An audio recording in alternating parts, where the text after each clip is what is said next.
All right, welcome to this explainer. Today, we're going on a seriously fascinating journey. We're going to explore a highly structured, utterly unique worldview derived directly from our source material. This is a framework that details the literal mechanics of human consciousness, suffering, and free will. It's this deeply personal map of the mind that somehow manages to blend theology, psychology, and, believe it or not, astrophysics, all into one incredibly compelling narrative. Okay, let's dive right into this because right off the bat, we have a wildly provocative claim from our source. The speaker states, "This technology has been experienced for me for the past 35 years since I was born." Now, for them, this absolutely isn't a metaphor. It's a high-stakes, literal reality. They're describing this lifelong continuous experience of being monitored, tracked, and directly influenced by an unseen, incredibly powerful force. To make sense of all this, we're going to break the narrative down into 5 steps today. First, the technology of control. Second, the script of God. Third, physics of the mind. Fourth, love is the solution. And finally, reclaiming your destiny.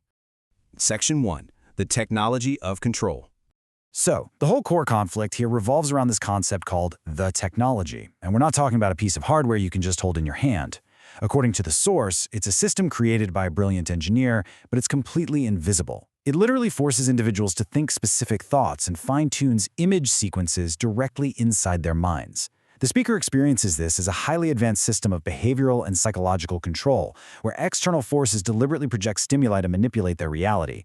I mean, if you've ever felt like your thoughts aren't entirely your own, this takes that relatable sensation and pushes it to an absolute existential extreme.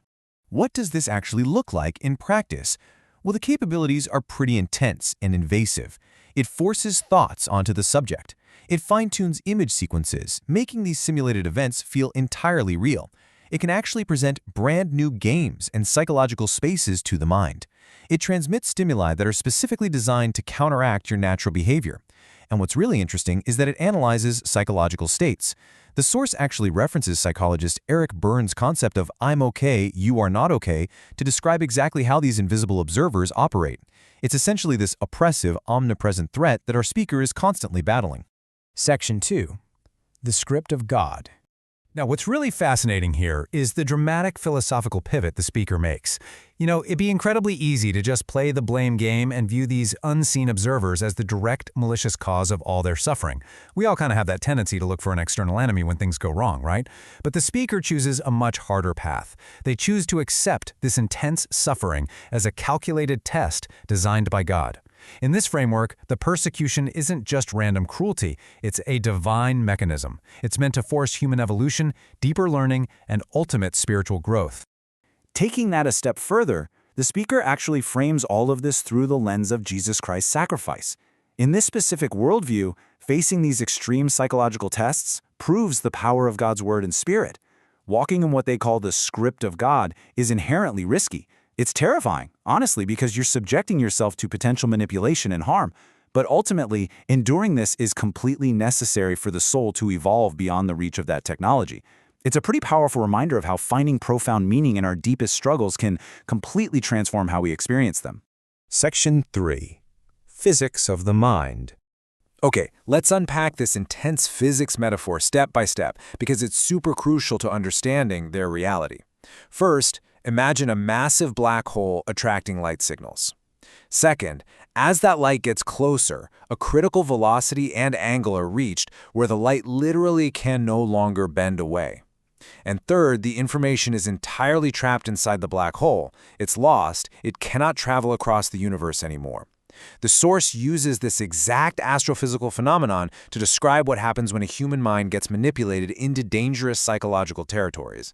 So if we take that physics lesson and apply it directly to human consciousness, if your mind emits the wrong emotional vibrations, it acts exactly like that light getting trapped in a black hole. These unseen observers are tracking your life, and if you start vibrating at their low frequencies, they can pull you into dark dimensions of consciousness. These are literal spaces of total disappearance. Think about those moments when negativity just completely consumes you. Well, this worldview frames that as a literal gravitational pull. It's a really stark, visceral warning about the dangers of letting your emotional state plummet into heavy spaces where your true self is essentially erased. Section 4. Love as the solution. Now, in this specific universe, love isn't just, a warm, fuzzy feeling. It is an active, defensive mechanism woven right into the physics of this reality. Love is defined as a fine-tuning emotion that radiates from the heart and fundamentally alters a person's vibrations. By ensuring your heart vibrates with love, you're effectively creating an energetic shield. It prevents you from being pulled into those simulated evil spaces of consciousness that are engineered by the observers.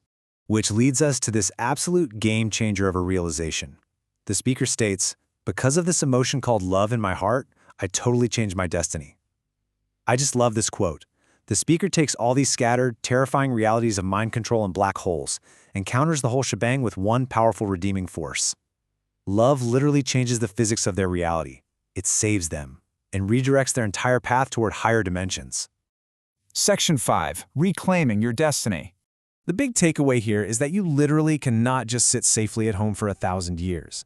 In this framework, absolute safety actually equals spiritual stagnation. Like a time-traveling hero navigating higher dimensions, you have to willingly face obstacles if you want to evolve and learn.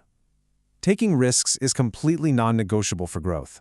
If you just hide from the technology and hide from the observers, you never truly learn how to transcend them.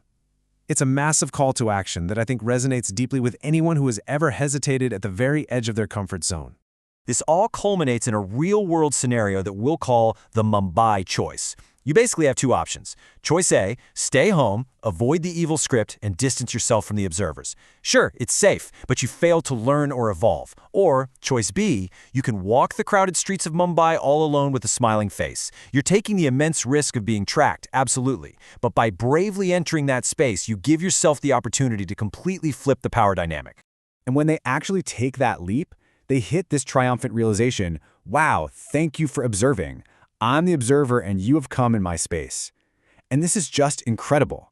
By walking out into the world and allowing the observers to attempt their tracking, the speaker absorbs their data.